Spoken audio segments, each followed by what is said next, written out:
Hola amigos, hola amigas, welcome, bienvenido, croeso y salam, welcome to the channel, y'all. We have only got 9 cars left, so this is the 10th car, and we have the Austin Montego from 1986. This is a car from my past. This was the car of my best friend. Her mum had a Maestro and her dad had a Montego, and we would take it in turns each week, where my mum would take us to college one week and then her mum would take us to college the other week. Sometimes it would be in the Montego, sometimes it would be in the Maestro, depending. But I do remember the Austin Montego.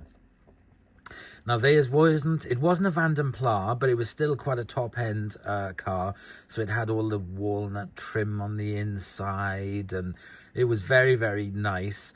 It was very, very comfortable. I can't really remember much about it by saying, oh, the engine tappets and this and that, whatever. That's all I remember was it was very, very nice on the inside. It was very, very square. And it was a really nice car, and I really do remember going to college in it and just thinking, wow, this is a very nice car. So this is the model that I have. This one is from 1986, not the model, but the car itself. I've given it a bit of a clean, so it'll be nice and easy. Let's have a look and see what we got underneath. A triangular screw. Right, okay.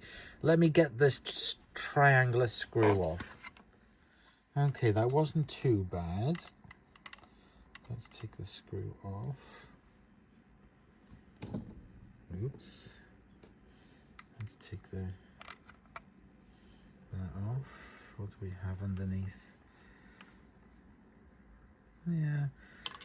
It's not a fantastic model. It's very light. It is die cast, but it is it's quite a light model. It doesn't say on the box who makes it. Austin Montego 143. It doesn't say underneath as well who the manufacturer was. It was made in China.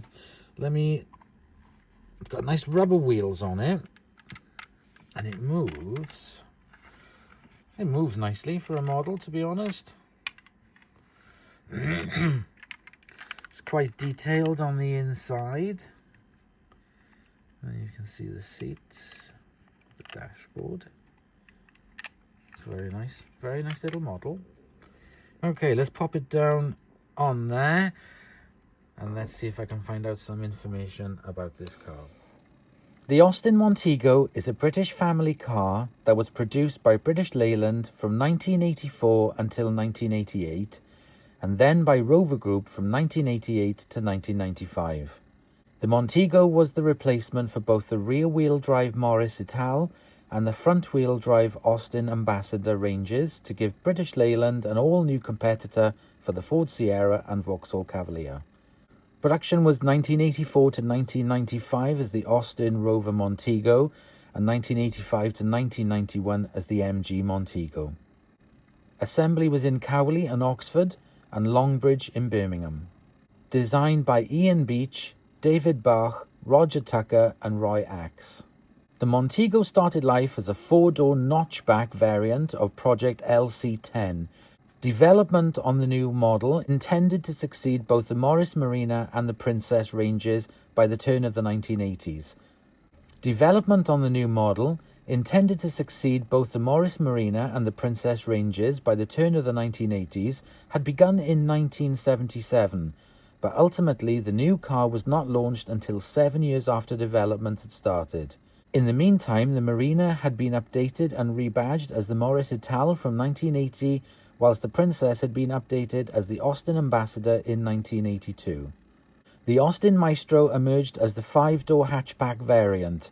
When the designs diverged, the Montego became Project LM11, the Maestro being the LM10, and remained based on the lengthened version of the LC10's Volkswagen Golf-style front McPherson strut rear twist beam chassis. The Montego received different front and rear styling following the replacement of designer David Bach with Roy Axe. It also featured body-coloured bumpers, as did the Maestro, and front wipers which hid themselves under the bonnet when parked. The Montego offered many improvements over the Maestro, many of which were later incorporated into the latter, such as the new SOHC engine, the S series, and a more robust dashboard. As with the Maestro, there was a high-performance MG version, which again used a solid-state instrument cluster, trip computer, and synthesized voice for the information and warning systems. The dashboard fitted to the Montego was superior to that originally designed for the Maestro and featured a rally-style tachometer, a service indicator, and a representation of the car showing open doors, lights, etc. An estate variant with larger luggage capacity than its competitors, 2 additional rear-facing child seats, and self-leveling suspension. Also styled by Roy Axe, followed shortly and received instant acclaim, winning the company a Design Council Award. There were originally plans to name it the Rover 400 series, and pre-production cars in Warwickshire were seen bearing Rover badges, and badged as 413i, 416i, 420 and 420i. The unrelated 400 series launched in April 1990, while from 1995, a decade after the Montego was introduced, the 416i and 420i names would be used, but on unrelated second-generation Rover 400 series. By that time, the Montego was already out of production. The Montego was launched on the 25th of April 1984. It was initially available as a 4-door saloon only, filling the gap in the range left by the discontinuation of the Morris Ital saloon 2 months earlier. However, it would be produced alongside the Ital estate until that model was discontinued in August 1984. The estate variant was launched at the British International Motor Show in October of that year. The Van den Pla version featured leather seats, walnut veneer, and features such as electric windows, central lock-in, and power door mirrors. Like the Maestro, the Montego suffered from its overly long development phase, which had begun in 1975 and which was hampered throughout by the industrial turmoil that plagued both British Leyland and Austin Rover Group during this period. As a direct result of this delay, the 2 cars were now stylistically out of step, having been styled by several different designers. Ian Beach, David Bach, Roger Tucker, and finally Roy Axe had all contributed to the Montego styling. Arguably, both the Maestro and Montego had been compromised by the reuse of a single platform, doors and wheelbase to bridge 2 size classes. A mistake that BMC BL had made before with the Austin 1800 and the Austin Maxi in the 1960s. Roy Axe, when installed as Austin Rover's Director of Design in 1982, was so horrified by the design of the Maestro and Montego. When he first viewed them in prototype form, he recommended that they be scrapped and a whole new design exercise restarted. Like many BL cars before it, early Montego suffered from build quality and reliability problems which badly damaged the car's reputation amongst the public.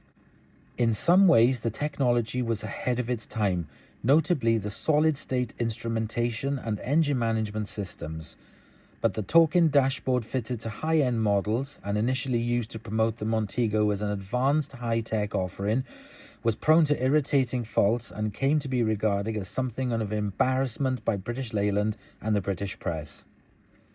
This feature was discontinued after a short period. There were also problems with the early sets of body-coloured bumpers, which tended to crack in cold weather at the slightest impact. The Montego was heavily dependent on its home British market for sales, and in particular the lucrative fleet sector, where it competed directly with both the Ford Sierra and General Motors Vauxhall Cavalier. By virtue of their wealthy American parent companies and their much deeper market penetration into continental Europe compared to BL, both Ford and Vauxhall could afford to offer deep discounts to fleets to increase sales and market share. Also, thanks to Britain's membership of the European Economic Community, both Ford and General Motors could import cars tariff-free from their continental plants to take advantage of the exchange rate fluctuations and further undercut British Leyland. This practice greatly damaged sales of the Montego and its smaller Maestro sister, and only compounded the early issues with build quality and reliability. Development on the Montego continued. A replacement was proposed by Royax in 1986, which would have been the existing Montego core structure, clothed with new outer panels to mimic the design language set by the recently launched Rover 800 series, and it would have been designated the Rover 400 series. This concept, designated AR16 and planned to go into production in around 1989, would have also spawned a 5-door hatchback version designated AR17 to increase Rover's options in its rivalry with the Ford Sierra and Vauxhall Cavalier. The AR16-17 concepts were, however, abandoned in November 1988 due to lack of funds, and a facelift to the existing car, designated AR9, released in 1988, enhanced its appeal, which was buoyed up by both the Perkins engine diesel model and the 7-seater version of the Countryman Estate. The facelift also saw the phasing out of the Austin name. These late 1980s models had a badge resembling the Rover Viking longship, but it was not identical, nor did the word Rover ever appear on the cars. Though the car failed to match its rivals, such as the Volkswagen Passat, the car sold well to the likes of the Ford Sierra and Vauxhall Cavalier. By the early 1990s, the Montego was terminally aged and its popularity was dwindling, although this was offset by the popularity of new cars like the second-generation Rover 200 series and its saloon equivalent, the Rover 400 series. Saloon production finished in early 1993 on the launch of the Rover 600 series. The estate continued until December 1994, almost a year after Rover's takeover by BMW. The second-generation 400 series was launched shortly afterwards as a hatchback and a saloon, further filling the gaps in the Rover range left by the phasing out of the Montego. Montegos continue to be built in small numbers in CKD form at the Cowley plant in Oxford until 1994, when production finally ended. The last car was signed by all those that worked on it and is now on display at the British Heritage Motor Centre in Gaydon. A total of 546,000 Austin Rover Montegos and 23,000 MG Montegos were produced, with Britain by far being the biggest market for the car. In all, 436,000 Montegos were sold in the UK between 1984 and 1995. In August 2006, a survey by Auto Express revealed the Montego was Britain's 8th most scrapped car of the last 30 years.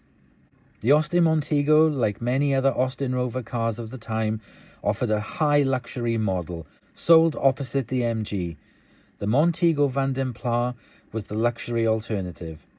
The Van den Pla featured leather seats and door cards, velour in the estate version, powered windows, mirrors, door locks and sunroof. Alloy wheels were offered and later became standard on all cars. An automatic gearbox was also offered. It was available in both saloon and estate body styles. All Van den Pla Montegos were 2-litre, either EFI or standard carburettor engines. So there we go, guys. There is some very basic information here I can give you on this little Austin Montego. Very interesting. British Leyland, they just seem to never quite get it right and learn from their mistakes and move on, did they? Such a shame.